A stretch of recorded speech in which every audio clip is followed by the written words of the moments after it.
Welcome to Ask the Educator, a podcast brought to you by Healthmark Industries. Are you a sterile processing technician or manager?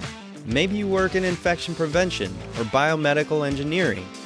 Whether you're a frontline tech, endoscopy tech, OR nurse, or surgical services administrator, you undoubtedly have influence in medical device processing at your facility.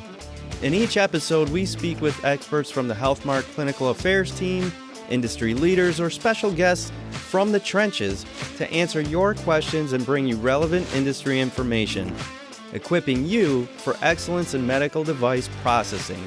My name is Kevin Anderson, and I will be your host. Now let's get started.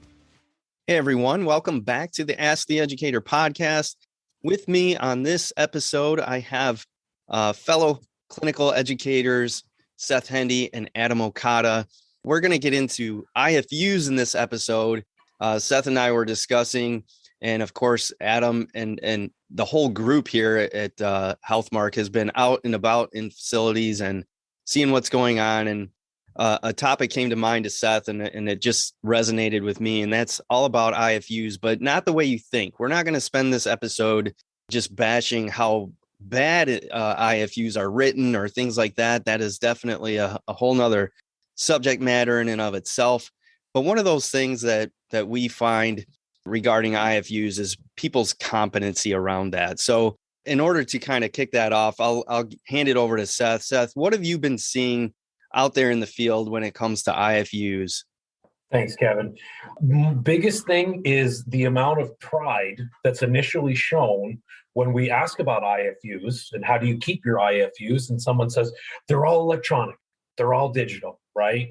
Now the big name in the room that we all know is one source, but there's others, and again, beaming with pride that they have one source. And I say that's great. So if I were to ask this technician at the workstation here to help us out, they would be able to access an IFU. And that's where the stumbling and sometimes the outright falling begins. The staff come along, they can't remember the password, some of the very basic things. And then even the ones that do, because it's posted somewhere or they have it on their badge, they enter into the program and then find 5 or 6 drop-down menus that they're not familiar with. And so even if they're able to access it, really following it through and pulling up a specific IFU is very, very difficult for many of them. Yeah, this is a thing that I've been witness to as well as in my travels. So Adam, what about you? Is this something that you're commonly seeing as well throughout your years going back to consultations and also being the educator in a department? Oh, yeah, absolutely. I mean, it's not only just having the program and being able to access the program. It's can you maneuver inside of that program? I think that's the tricky part. And, once you get in there, can you actually look up a specific part number, a specific vendor? Are you able to look up that camera that you're now looking for that IFU? And so many technicians, I think, have that confidence, that pride, like Seth was saying, they have that confidence, like we have one source, we're totally immune from any kind of survey issues. Right. But then you have to be able to actually, when they ask you, hey, where's your IFU for this specific thing, you have to actually be able to pull it up. And if you can't pull it up, then that one source that you have is, wonderful to have, but it didn't help you in that situation. Yeah, I agree. So like I said, I've seen the exact same thing. And I think one of the reasons for this is I think years ago, surveyors would come in and their expectation was that the IFUs were available. And if they were available, that was good, right? But I think what's going on is now that they're generally available, people have caught on to that. So they purchase the one source subscription, or they do all the work and organize all their IFUs in some sort of physical filing system or digital filing system. And they're all excited about it. But then when you get to the down and dirty, like how do you actually do this thing?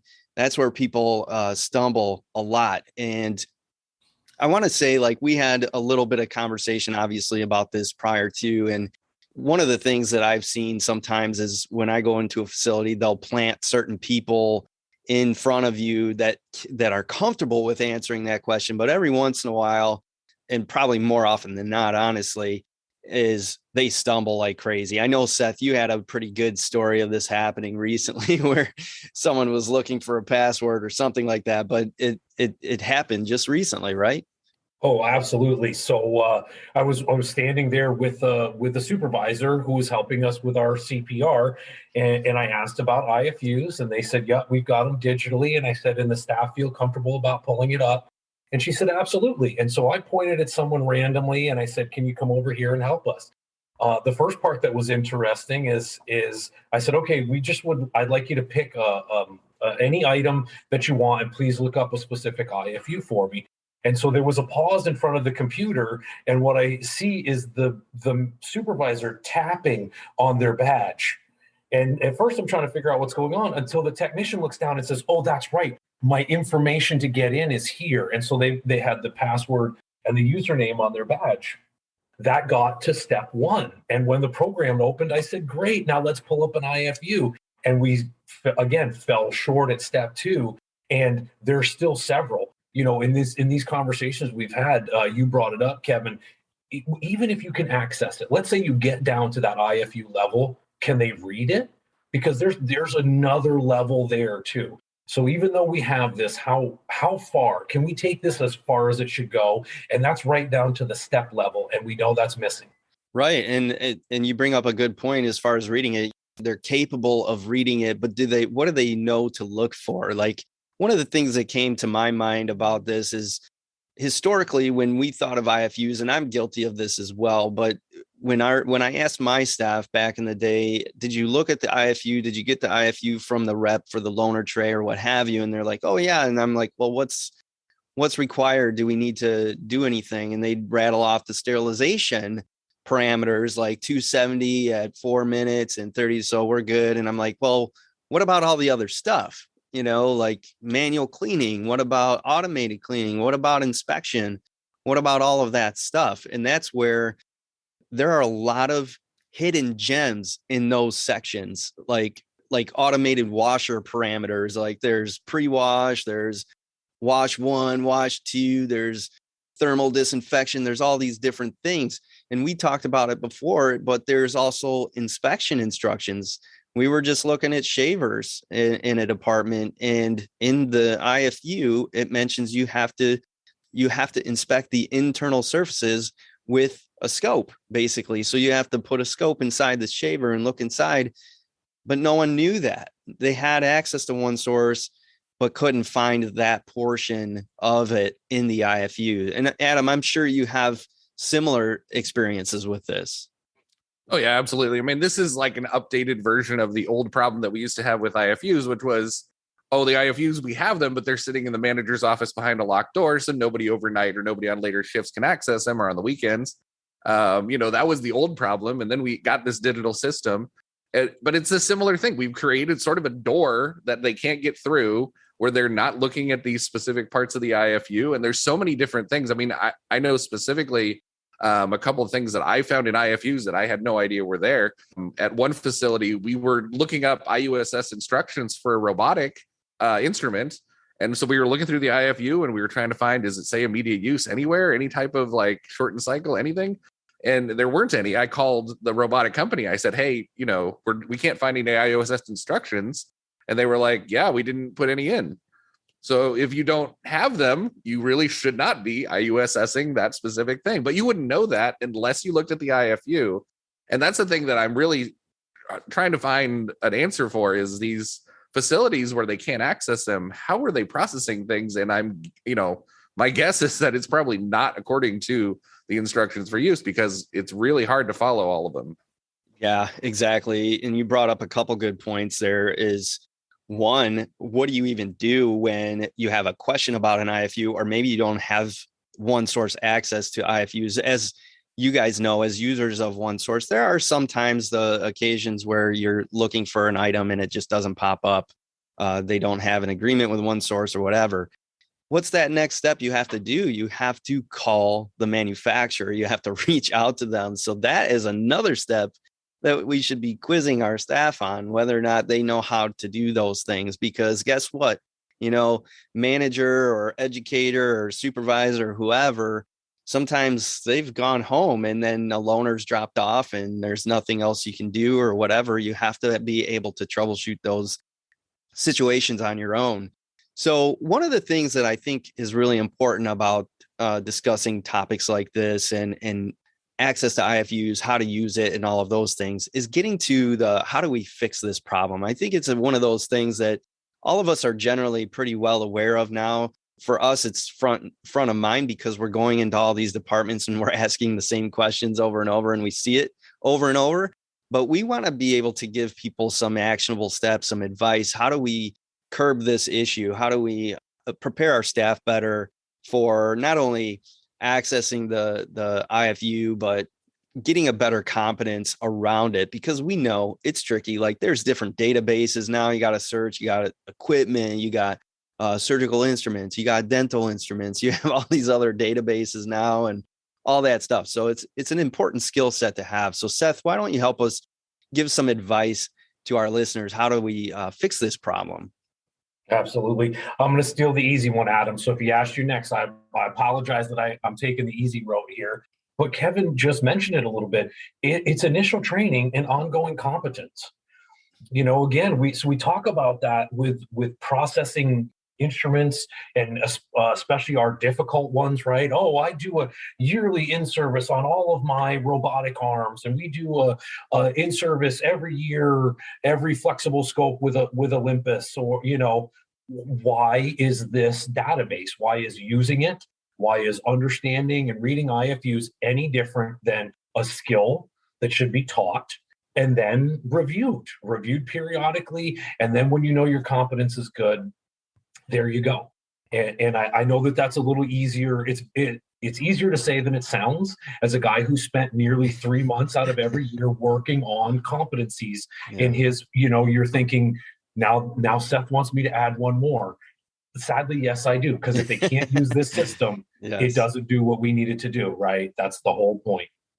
I agree, Seth. I think training and competency are huge. And I think it's a great opportunity with IFUs to use those tools that we are already using for other things and apply it to IFU access and competence. So I think that's a great suggestion. What about you, Adam? Do you have any other kind of tricks up your sleeve that you've tried in the past with this? Well, Seth already stole my answer, so I mean, I feel like I'm at a loss, but no, I mean, it is. I stole this from an educator that I worked with earlier in my career, where we actually did have, when we came into the facility, part of our onboarding was that we had a competency to show how to get into OneSource, and then could you download instructions and show them to the educator. That was actually part of that initial competency. And then it was ongoing as well. So anytime we started our survey window, we had an in-service, and they would show us on the screen, how do you access the IFUs in OneSource? And then again, we had to do a competency where all of us had to go through and actually print that IFU so that we could show it to the educator. And I feel like that's the missing part that people are probably not engaging with right now, is they have the program, but are the staff actually able to print the IFU that they're needing to find? Because that's when the surveyor comes in.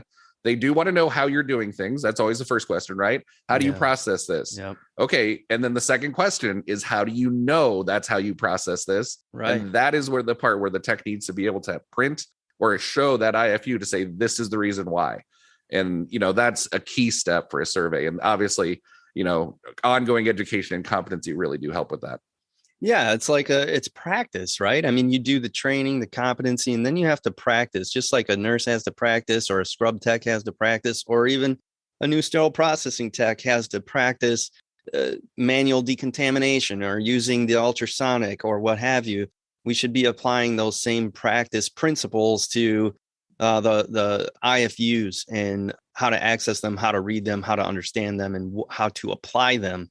One of the things that I will just share really quickly that we tried in our department that was pretty successful, I think it wasn't 100% successful. I think if it was coupled with the things that we've already discussed here, it would work even better. But one of the things we did was we highlighted an IFU of the devices that we were processing each month. And so they would have to do a read and sign of the printed IFU.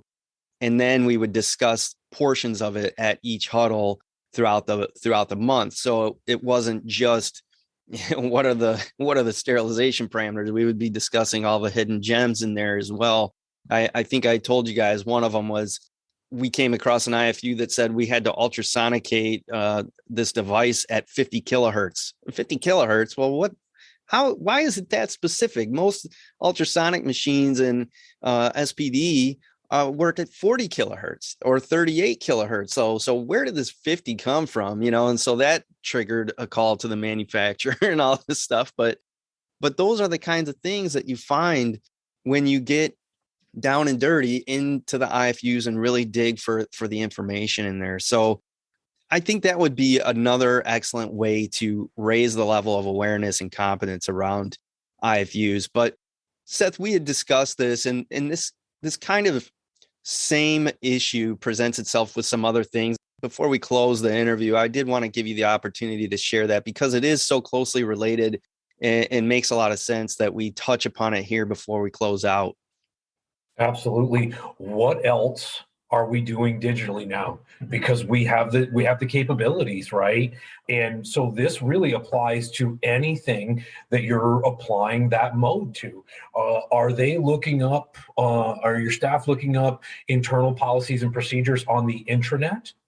Well, I have to tell you, if your intranet was anything like ours, it was still a very layered process, right? There were drop downs, there were specific paths to take to get where you were going. And if you took the wrong one, same as in real life, you were lost, right? And so I just honestly take a half step back and say, wait a minute, is this just an IFU database, or is everything that we do digitally really need the same kind of attention? And if you think about it, in a critical thinking mind, you're going to go, oh, these all need this, don't they? Yep. Yeah. One that comes to my mind was we used to call it the MSDS, but then it changed to SDS. Adam, did you think of any other ones that come to mind? I'm sure there are others, but I'm just like, yeah, this kind of issue that we've uncovered applies in other areas. It's just one of those things. It just does. There's other aspects that we need to worry about that fall in the same category.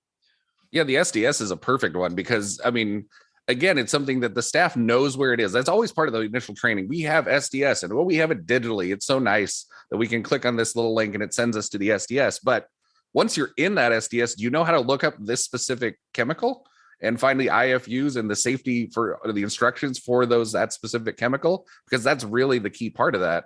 And then the other one I think is ST79. If you guys, a lot of hospitals have the AV documents digitally now. And, it's great for the managers to be able to access it, but the staff on the floor should also be able to look up those guidelines. And that's another one, like they have to know what the password is. They have to be able to get into it and have to be able to interpret and get through that document. So, there's a lot of them, SDS, IFUs, AMI documents. There's a lot of those digital things we have now, policies and procedures. All of those have to have a step-by-step. And staff needs to be able to go through and find what they need, not just be able to access the program, but find the thing that they need within it. Excellent. Thank you guys so much, Seth and Adam, for joining me on this one. I think we gave our listeners some direction here that will be helpful, training, competence, and practice, and get into those digital IFUs, operating procedures, SDS, all those things, and improve your staff's level of competence. And good luck with your accreditation surveys out there. But thanks again, guys, for joining me. I really appreciate it. Thanks, Kevin. Thanks, Kevin. That wraps up our IFU discussion with Adam Okada and Seth Hendee.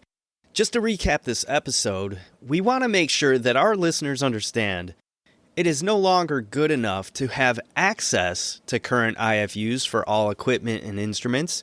You and your SPD technicians need to have the ability to open, navigate, and find the information that matters in the IFU.